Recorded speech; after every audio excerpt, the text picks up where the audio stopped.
and welcome once again to Velvet Owl Watches Movies So You Don't Have To, the only bad movie podcast out there that does not have a co-host. What's up with that? I should fix that. I should find a co-host. Is anyone willing to watch movies with me? I guess that's the problem. All the other bad movie podcasts, it seems everyone watches the movie on their own, then get back together to talk about it. Whereas I record my podcast as I watch the movie, and am I really going to be able to get someone to sit and watch a movie with me? Especially a bad movie. Probably not. So, for the time being, this is a solo podcast. So, Happy Easter! Maybe. I haven't decided. I was thinking of making this my Easter episode because of the title, The Brown Bunny. Because it's funny and amusing, right? Ha ha ha ha. A brown bunny, it's kind of like a chocolate bunny, which you have for Easter. Except in this movie, brown bunny probably refers to like a turd, which this film probably is. So, I know nothing about this film, actually. All I know is that Vincent Gallo gets a blowjob from A.K.A. Savigny, because why not? If you had the chance to get a blowjob from A.K.A. Savigny, are you going to say no? Even if you don't have a penis, you are going to say yes. You will find a penis, you will grow a penis, just so you can get a blowjob from A.K.A. Savigny. It's just a matter of fact. So, there's that, and then there was the big fight between Vincent Gallo and Roger Ebert over this movie, which led to Roger Ebert saying that a video of his colonoscopy would be more entertaining than this film. Now, I have not watched the video of Roger Ebert's colonoscopy, so I'm not going to have anything to really compare it to, so I can't say if this movie is better or worse than a colonoscopy. A colonoscopy, sure. Colonoscopy. Who knows? This might be more enjoyable than watching a Wow, I cannot do that word, so fuck it, we're moving beyond that. We're not going to talk about that anymore. Vincent Gallo, local boy gone bad, from here in Buffalo. Director, writer, and star of the immortal Buffalo 66, which the majority of people here in Buffalo hate, because they say it's fucking dreary and shows the worst aspects of Buffalo. It's all the worst areas of Buffalo. Me, personally, I found it fucking hilarious. So, I don't know. Maybe I'll find the brown bunny hilarious. I was going to say, I think it might be more funny than a colonoscopy. But, again, I can't do that word. So, let's watch the movie. If you're looking for it yourself, apparently it's not available on like any streaming channel, except for the Internet Archive. Someone uploaded it there. And so I don't know if this is going to be like the theatrical edit or the director's cut, because there's apparently two. And supposedly the director's cut is slightly better. But, you know, I guess in a way that, you know, a chocolate bunny is better than a turd bunny. So on to the movie. Now, my cat keeps jumping on my lap and walking all over my keyboard, and pretty much doing everything in his power to try to keep me from watching this film. He's a very smart cat, because I probably should listen to him, but no, I'm going to soldier on. You know, I haven't even started this film, and already, like, my cat knows, you're going to regret this. So we start off with a race, a motorcycle race, kind of like a NASCAR race where they just go round and round and round in a circle. And I don't know, I've never understood what's so exciting about watching people run around in a circle and around and around. I mean, at least like if it's a foot race, that is kind of cool, because it's like people have to be fast themselves and not just who can push down the accelerator the fastest. I've never been in a race, so I don't know, there might be like more complexity to a race than, you know, throttle and accelerating and knowing when to ease off on it. And I don't even know if any of these words are real. I mean, I know they're real, I just don't know if they're really used in a race. But Vincent Gallo does absolutely nothing to make any sort of excitement. Because at least in a movie, like if you're watching like Days of Thunder, and there's all the quick like camera cuts and just a lot of like people cheering, and they just add the drama with the music, and they make it fucking exciting, and you think, oh my god, NASCAR is fucking exciting to watch. I want to watch cars go round and around and around in a circle. But no, Vincent Gallo does not do that. We just see the motorcycles go round and around in a circle, and the sound, there's no music, just the sound of the motorcycles, and it goes in and out. I don't know if that's a stylistic choice or just a very bad upload and there's technical difficulties. But I'm going to guess that it's a stylistic choice because Vincent Gallo is a very fucking pretentious director. Because then afterwards, he's loading up the motorcycle in the van and he's driving and just long shots of nothing and just kind of silence as we just stare. Because it's that whole like artsy director, like, you gotta soak up the scene and really feel it and really be in there, and cinema verite and other words. And I get it. I was in college. I thought that shit was cool back then too. I was like, man, this is just deep. It's not. It's fucking, I don't know how to direct, so I'm just gonna leave the camera watching things instead of trying to actually, make any sort of like effort. And, I mean, there are people that can pull this shit off. Not Vincent Gallo. It's just, he's driving, and then he goes to a gas station, and we just get a long shot of the girl, the cashier, just sitting there, looking through a book or magazine or something. And, I'm sorry, I know you're trying to set a scene and set a mood, but this just feels like you're padding time here. I watch a lot of bad movies. I've gotten to the point where I can tell, okay, they're padding the runtime with this pointless scene. You could just show the girl, and we get the sense, okay, she's in a go-nowhere dead town, and she's just working, waiting for people to come and buy stuff at the convenience store, and maybe get some gas, more likely get gas, and pick up a candy bar, maybe a magazine. I could get all of that from a 2-second shot. Why do you linger on her for like a full minute? And so Vincent Gallo goes in, and I think he buys a lottery ticket or something that costs $2. Adding to the realism. Like, yes, things in this world cost money, and he has to spend money to get it. You don't get that in every film, so kudos to you, Mr. Vincent Gallo, sir. And, he's talking about how he's planning to just run off to California. Which, I don't know where this is taking place to begin with. I want to say Indiana, and I have absolutely no fucking clue why I want to say Indiana. There's nothing to really suggest to me Indiana. I'm not well cultured in other, like, areas of the country. Just my tiny little area here in Western New York. And it's definitely not Western New York. So, but he's planning to go Los Angeles, and, with some awkward flirting with the cashier, he convinces her to go to California with him. Just fucking drop all you're doing. I hope they're at least in California right now, and, because he says Los Angeles, so I'm hoping Los Angeles is, like an hour drive from wherever they are. 2 hours at most. You're just fucking locking up the gas station like, fuck stranger danger. My parents didn't teach me to not go with creepy looking guys that I've never seen before who race in the motorcycle race. But she finds it very exciting. So she's locking up the gas shop, and she's gonna go with him. Vincent Gallo drives her to her house so she can pick up her things. So at least he's nice about it. Like, hey, I'm at least gonna let you get your stuff so you have stuff over in California and Los Angeles. So, but he starts making out with her before she can get out of the van.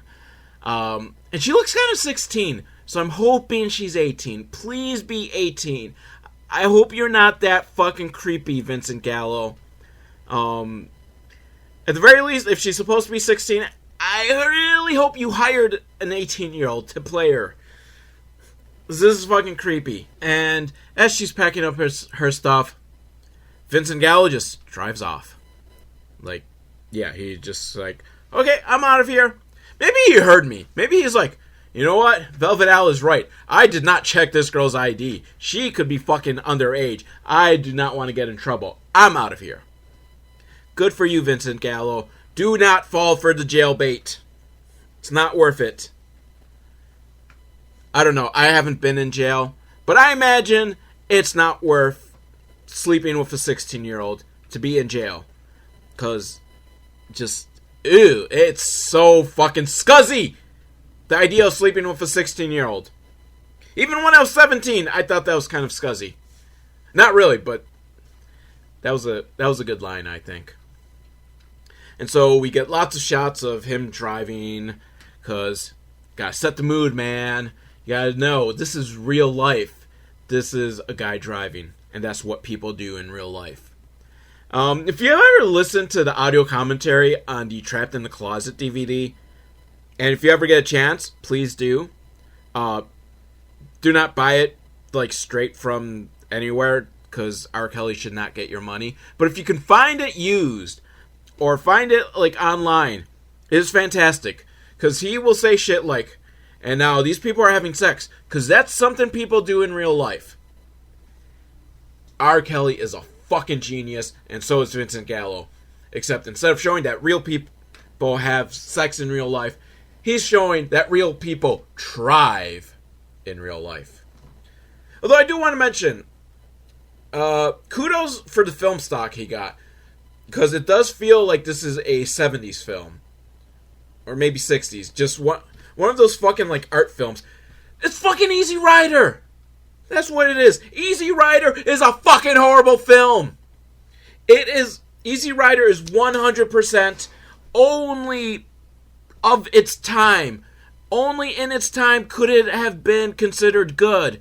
And so it's got this reputation of like being groundbreaking and an amazing film. It's not! It is fucking horrible! And boring, and oh my god, it just makes me want to punch my head out. Except Tony Basil's in it, and I think you see her boobs. That is the only thing to recommend Easy Rider. And just to show you how boring of a film it is, I do not remember if Tony Basil's boobs are shown or not. I think they are. But that shows you just how bad. Because Tony Basil's boobs is something I should be like, yeah, I've seen them, and they are glorious. Instead, I'm like, I might have seen them. So I think Vincent Gallo is trying to go for an Easy Rider vibe here. And it's working, because this is just as fucking horrible and boring. And more driving. More driving. God, does this guy do anything but drive in this film? Seriously, I don't think there's even this much driving in the movie Drive. Or Drive Angry. Or the two of them combined. It's just a lot of driving. And at least the driving in Drive and Drive Angry is exciting. It's entertaining. They drive fast. Vincent Gallo is just driving the speed limit. I don't even know if he's driving the speed limit. I think he might be driving under the speed limit. He is driving like a little old lady. My god, if you're gonna drive, and he's got really like chill, like country folk music going on or something, if you're gonna have this much driving in a car in your film, you drive fast and you fucking blast some Blue Oyster Cult or some shit. I want more movies to blast Blue Oyster Cult in the soundtrack. I don't know why they don't. But just blast some fucking like hard rock. You know, when I do these podcasts, I get, like, so angry my cat, like, just comes to comfort me. And he's like, please, just stop watching this dumb film. It's not worth it. Not worth for your mental health.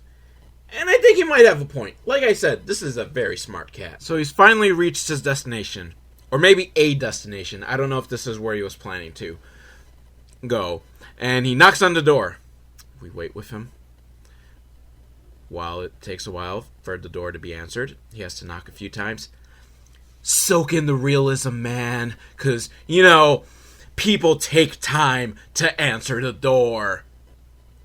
And I want you to be submersed into the realism of this film. Seriously, Vincent, none of us would have been upset if you cut this scene by like 25 seconds, have him knock once, and the lady opens the door. And this is the house next to the house he grew up in. And apparently he's been living with her daughter, and but now she doesn't know where, or he doesn't know where she is, and Mom doesn't know because she hasn't heard, and she doesn't really remember Vincent Gallo. I hope it turns out that he's got the wrong house. That would be fucking hilarious. Go for it, Vincent Gallo. Make it be that he's in the wrong house. And apparently they tried to have a baby, but awkward silence for way too long. Soak it in, man. The realism. It's in real life. An awkward silence over why I couldn't have a baby would last a long time. I want you to feel it and understand where I'm coming from. This is the stuff I'm imagining Vincent Gallo saying. But, and I wish I could show you, because I don't know if I could quite explain it, but the dad is right there in the kitchen listening to this. And I'm guessing he's the stand-in for the audience, because he has this look on his face that perfectly captures what I'm feeling. Just this whole, like, God, this is taking too long. Just get to the point. And he's like, he just shakes his head, and my God, I don't know. I'm ready to quit the movie, because this is probably the highlight of the movie. This guy is the most realistic thing in the film so far. Just guy being like, will Vincent Gallo ever shut the fuck up? And it's not even like Vincent Gallo's talking a lot, but a little Vincent Gallo goes way too far. Like 30 seconds of Vincent Gallo and you're like, I'm done for the next 10 years. I do not ever have to listen to him speak again. I've hit my quota. But I'm wondering, what of the 16-year-old girl that Vincent Gallo just kind of ran off on? At least he took her home, you know? He could have just dumped her in the middle of nowhere and be like, sorry, baby, I don't know if you're 18 or not, so I'm out of here. He at least drove her home. But I feel there's a much more interesting film there in her life and what happens afterwards. And more driving. Lots more driving. You know what? I don't think there's even that much driving. It just feels like fucking forever because nothing happens. He just drives and he just looks wistfully, and he probably thinks he looks like really like deep in thought, but he just looks like a fucking pretentious wanker. And, you know, sometimes it's clear, sometimes it's raining. He stops for a cigarette. He stops at a pet store. I wonder if at this pet store they have the brown bunny. Roll credits! Or not. I hope he buys the bunny. Because at this point, I'm just hoping he does something! He does not buy the brown bunny. Or the white bunny. Or any pet at all. Though he does learn that bunnies generally only live 3 to 5 years, no matter what you feed them. And this applies to all bunnies. Even that bunny there. No, seriously. Yeah, that's where the dialogue went. But at least this is an educational film. You can tell your kids, hey, you want a bunny? Just know, 5 years time, he's dead. Now, Vincent Gallo goes and eats some Chinese food, and then he has to go pee, and he washes his hand, which thankfully, I'm glad he at least washes his hands. Which, you know, these scenes are going, like, way too long and showing too much mundane shit. Because I get the point! I'm soaking it in, man. I'm soaking it in. This is real life. People really do go pee, and the better one of us, the better people among us, wash their hands after they pee. So, I don't know. I mean, is that shot meant to let us know, hey, Vincent Gallo is a good guy? Sure, he may have just crushed this young girl's dreams of going to California and just left without mentioning anything, but he washes his hands after he pees. And then This is going to surprise you. More driving. You know what? This came out before Drive, I think. So why didn't you name your film Drive, and then the film Drive could have been called The Brown Bunny? Would have worked just as well. You know, slice of life cinema verite is such pretentious bullshit. So he stops at a rest stop or something, and he goes to get a soda from the machine, and there's this lady there. And I don't know if he knows her or not. I don't think he knows her, but he sits down next to her, and they start making out. Now, Vincent Gallo is a bad filmmaker, but he's not a stupid one. And if you're going to make a film, and you're going to star in your film, then you make out with many, many people. Many, many good-looking people. That's the smart thing to do. Because when I was in college, and I wanted to be a filmmaker, that was going to be a running thing. And I wasn't even going to be the star of the films I made. I was going to be like a just minor character that manages to make out with hot chicks. Because I wasn't getting laid in high school, or in college. Neither high school or college. So I thought, hey, if I'm a filmmaker, I can have beautiful women make out with me. Did not happen. Never made films. But if I ever do, I will go this Vincent Gallo approach. Because you don't even have to bother writing a screenplay. The credits say written by Vincent Gallo. I don't think there was a screenplay. If there was a screenplay, it was like 5 pages long. And that's because it was double-spaced. So they make out, and then he starts crying, much like me after sex. So finally, I can relate to this main character.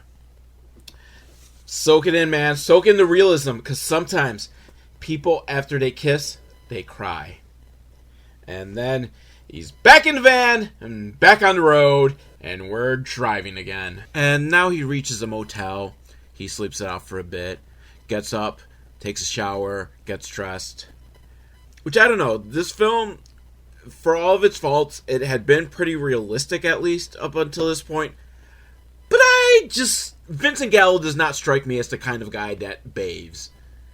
Well, I mean, I guess maybe, like, every once in a while he cleans up. So this must be that once in a while. I have trouble seeing him as a guy that, gets in the shower, soaps up, and cleans himself. But cleans himself and gets dressed he does, and it's back to driving. This time with some light jazz on the radio. I'm thinking the majority of this film's budget probably went to gas money. Seriously, like, at least half of the film so far, no, like 3/4 of this film has been him driving. He drives around some more, drives out to the desert, and then he takes out his motorcycle, rides it around for a little bit, gets back in the van, drives some more. Sometimes I feel bad when I'm watching these movies because I start, like, spacing out and not paying attention. I think, like, damn, I probably, like, missed something important. And, in trying to relay to you what's going on in the movie, I'm like, oh, fuck, I forgot what happened and I can't explain to you. With this movie, it's been really fucking easy. He drives. And then he drives some more. And then he reaches a city. I think Vegas, maybe. But, like, the shitty part of Vegas, not, like, the glamorous part of Vegas. I don't know. Again, I'm not, like, I am not well-versed in the rest of the country. But, so he's driving around. So now he's driving where there's traffic and people. So at least a little change of scenery here. And then all these prostitutes keep coming up to him every time he stops at a stop sign. Which, I don't know if that's something that happens in the big cities. Like, you just stop and, like, the prostitute on that corner comes up. Hey, you looking for a date? Nah. So he passes by 3 of them. But then the third one, he's like, you know what? Let me drive back to see her because I like her necklace. No, seriously, he's all like, I like your necklace. Is that your name, Rose? And my Vincent Gallo impersonation is terrible. But if you ever seen him, he's like so super fucking like awkward and creepy that really I think only a prostitute would want to be with him. That's kind of unfair. That's kind of mean. So I will keep it in because fuck you, Vincent Gallo. You deserve all the bullshit that I'm going to send your way. You can't see me, but I'm flipping you off with both fingers, and I don't know why. It feels right. You know, take this moment. Take a deep breath and yell, fuck you, Vincent Gallo. And just flip the bird off in the direction that you think he might be in. And you will feel a lot better. It is strange. I can't explain it, but this has been my TED Talk. Thank you for coming. So he goes back and, you know, he sees the prostitute. He talks awkwardly. And then he's like, you want to go get lunch? And she's like, well, that would be nice, but I need to make my money. So she gets in because I think he's going to pay her money in addition to buying her lunch. Now, he doesn't take her to a sit-down restaurant because, you know, that would require him to stop driving. So they go get some fast food, and she's eating fries and drinking McDonald's. It's a McDonald's cup. I'm sure they love being in this film. So, you know, they're driving and she's eating, and he just comes to a stop suddenly and just kicks her out of the van, but gives her money, so at least he did pay for her time. Because honestly, when you're with a prostitute, you're not actually paying for sex, you're paying for the time you're spending with her. And usually that involves sex, but, you know, if you just wanted to take a prostitute to a movie, as long as you were paying her going rate, she would do it. So that's what it really is all about. So he at least paid her after he kicked her out of the van. And now it's back to driving. Now he drives some more, stops at a garage to drop off his motorcycle, and they do something to tune it up or something. I don't know. I don't know how these things work. He drives some more, stops at a motel, cleans himself up a little bit, drives some more. This movie, Vincent Gallo Drives, the movie. Did he actually pitch this to someone? Like, hey, I got this idea for a movie. I drive. Alrighty, Vincent, Mr. Gallo. And what happens then? And then I drive some more. Okay. I'm going to revisit this at the end of the film because I want to then make the joke, like, drive. Then I get a blowjob. But I can't do that yet because the blowjob scene hasn't come yet. So I did that.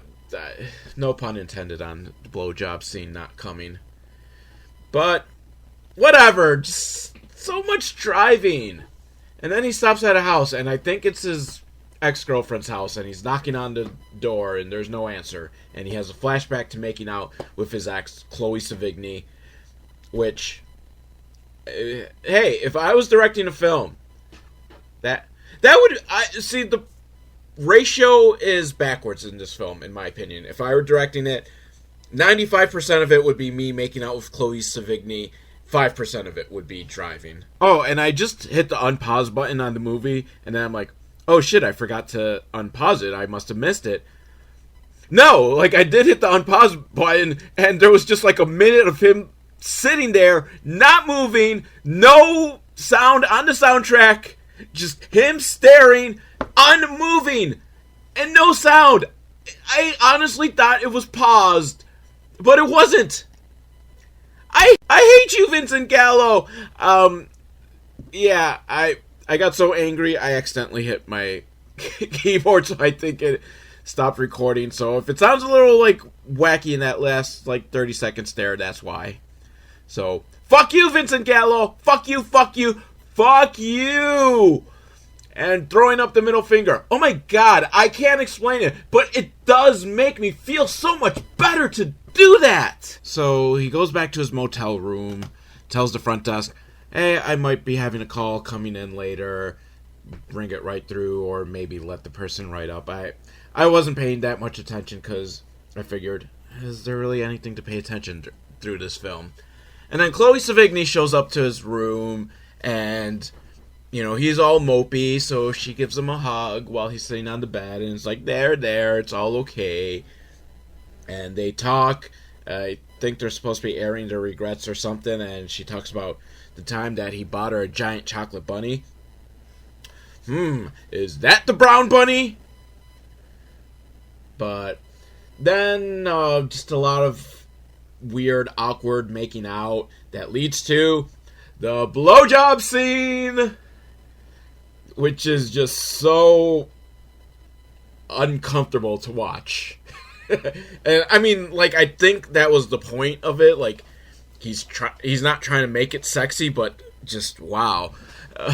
He's like whispering throughout the whole thing, like, yeah, suck it, promise you won't fuck other guys. And it's like, wow, I thought I was bad at dirty talk during sex, but wow, he's just like, why did you fuck other guys? Yeah, suck it. And I'm not, like, lying. You know what? Fuck it. I'm going to record this for you.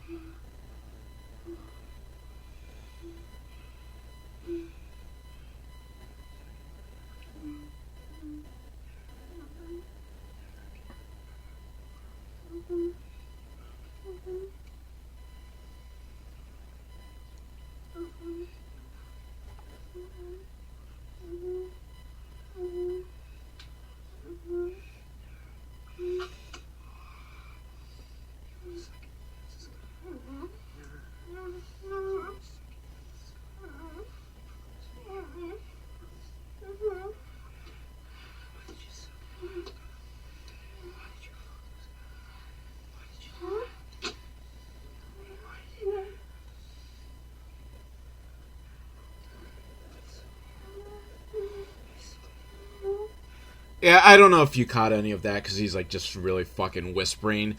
I tried to turn my speakers up as loud as I could, so I don't know if you could really hear him, like, just whispering, like, promise not to suck anyone else's cock. Why'd you suck their cocks? So, and then he comes in her mouth, because we don't actually get to see any cum. So, I don't know if he really, like, his dick really was in her mouth, but I don't know if the cum was. And, you know, this might have actually played cathartic if I cared about either character or the relationship in the slightest. But, like, I know nothing about her. And what I know of him, he's just a fucking kind of douchebag. So why do I care that he got to come in her mouth? That is a very important question. This is something, like, every video on Pornhub knows. You should care why he's gonna come in her mouth, or on her face, or on her belly. Wherever he's gonna come, you have to care about the fact that someone's gonna come in order to fully enjoy the scene. That does not happen here. I don't care. I don't care where he's coming. I don't care who he's coming in. I just don't care. And that is why I cannot jerk off to this scene. Now, while they're snuggled up afterwards, Vincent Gallo starts crying, and they're talking about the last time they saw each other, which is when Chloe Sevigny was pregnant and lost a baby, because they were at a party and she just started doing lots of drugs and then got gang raped by a bunch of guys.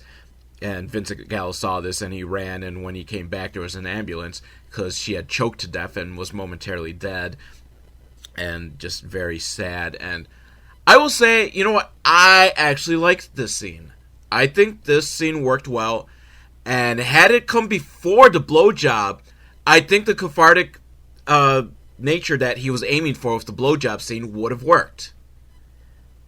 So, Vincent Gallo is just a horrible filmmaker. He doesn't know how to, like, arrange things to make me care. Because that scene actually made me care about these characters. Like, wow, they went through some shit. This was, like, some fucked up shit that they went through.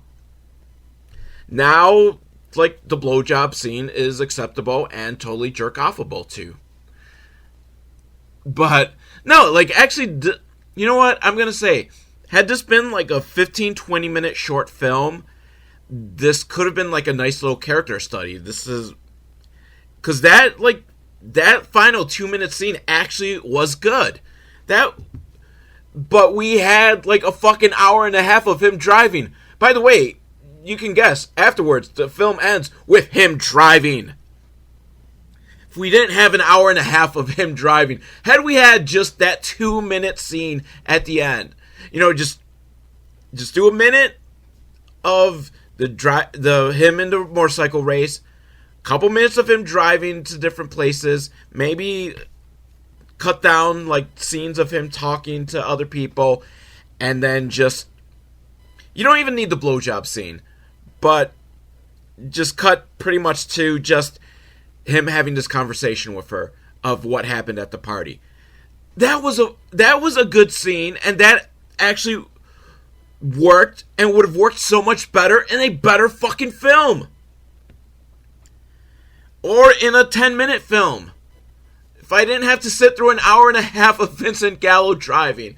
Anyhow, that was Vincent Gallo Drives and Comes in Chloe Sevigny's Mouth, the movie.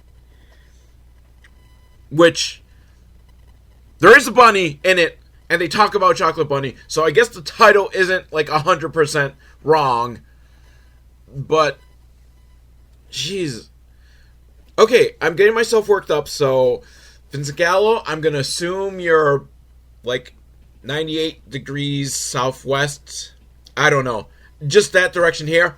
Here's my middle fingers. Fuck you, Fuck you, Vincent Gallo. Okay, I feel better now. And that brings us to the end of this week's episode. So, the usual. Like, subscribe, do whatever you want. Email me at velvetal@hotmail.com. You suggest a movie, and I will watch it if I haven't already watched it. And who knows, I might just watch a movie a second time, just because I am so glad that you have taken the time to write to me.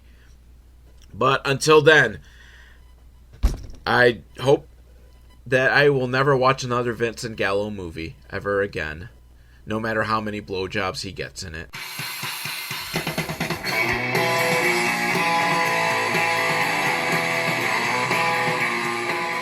And I want to thank the Living Brain Dead for providing the official theme song for Velvet Owl Watches Movies So You Don't Have To. It's called Never Fuck With Catgirls, and you can get it at livingbraindead.com, which you should totally do. They are not paying me for this, so I shilled them out of my love for the music.